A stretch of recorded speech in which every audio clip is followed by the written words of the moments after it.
ایک شخص کی موت لیلا کے کوٹھے میں ہوئی۔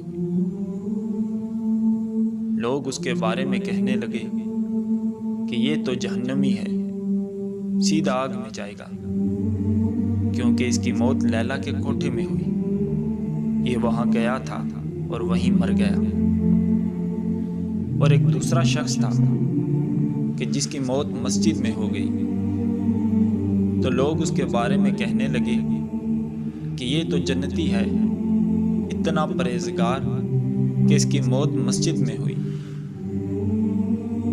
جو پہلا شخص تھا جو لیلا کے کوٹھے میں مرا، وہ وہاں اس لیے داخل ہوا کہ ان کو نصیحت کر کے راہ ہدایت کی طرف لا سکے، اور دوسرا شخص جو مسجد میں مرا، وہ وہاں اس لیے داخل ہوا کہ جوتے چرا سکے۔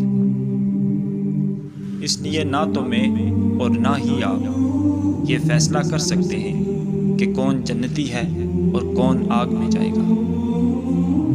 لوگوں کے بارے میں ان کے ظاہر کو دیکھ کے فیصلے نہ کریں، دلوں کا حال صرف رب جانتا ہے۔